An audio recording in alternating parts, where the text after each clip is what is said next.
श्वेता, रक्षा और सामरिक दृष्टि से, चाहे आप हिमालय की बात करें या हिंद प्रशांत महासागर की, दोनों के लिए सुरक्षा की दृष्टि से बेहद महत्वपूर्ण यह डील।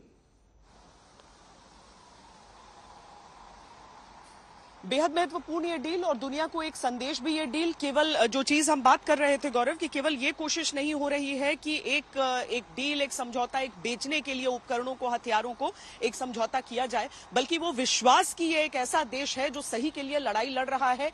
आतंक जिसको अभी तक अमेरिका एक्नॉलेज भी नहीं करता था, लेकिन धीरे धीरे कैसे हमारी जो कुशल कूटनीति है उसने अमेरिका को यह मानने पर मजबूर किया कि गुड और बैड नहीं बल्कि टेरर टेरर होता है। और उन सारी चीजों के साथ आज एक बराबरी के साझेदार के तौर पर देखते हुए अमेरिका उन हथियारों को भारत के साथ साझा कर रहा है, वो हथियार दे रहा है जिसका सीधा मतलब यह होता है कि भारत को वो विश्वास की नजर से देख रहा है। दूसरा, केवल उपकरण नहीं बेचना बल्कि वो तकनीक का ट्रांसफर करना, भारत को साझा उत्पादन करने की बात मानना भारत के साथ। इन चीजों पर अभी नजर है हमारी कि अमेरिका की तरफ से इन चीजों को लेकर क्या कहा जाता है। जो बख्तरबंद गाड़ियां हो गई, इस तरह की चीजें अगर भारत और अमेरिका साझा तौर पर बनाते हैं तो अव्वल भारत का जो मेक इन इंडिया का फलसफा है, जो कि सैन्य क्षेत्र में गेम चेंजर होता है, और साथ में ये उपकरण जो भारतीय सेना के पहले से ही मजबूत हाथों को और मजबूत करेंगे। गौरव, भारत के मजबूत हाथों को और मजबूत करेंगे। और श्वेता, इस तरह के उपकरण, इस तरह के हथियार, जैसे हेलफायर मिसाइल दागने में सक्षम अनमैन्ड कॉम्बैट एरियल व्हीकल्स जो 35 से 40 घंटे 35,000 फीट की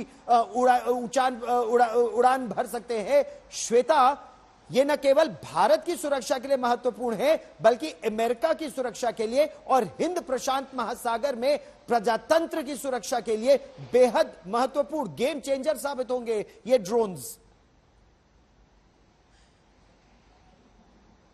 बिल्कुल। हालांकि जो बाइडेन इसके बारे में बार बार खुद भी राष्ट्रपति रहते हुए भी बात करते रहते हैं, जो कि खैर एक अलग विषय हो जाता है, लेकिन इसकी कारगर क्षमता हमने देखी है।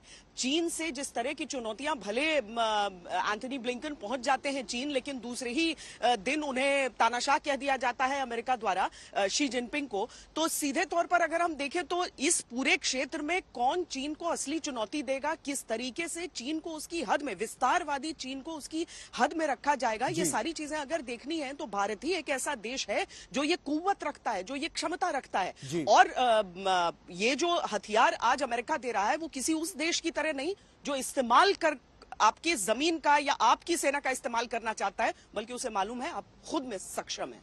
बहुत बड़ी बात आपने की है, क्योंकि अमेरिका यह जानता है कि केवल भारत वो देश है जो विस्तारवादी चीन के सामने चट्टान बनकर खड़ा हुआ, चाहे वो डोकलाम 2017 हो या फिर गलवान 2020, और वो भी अब तक।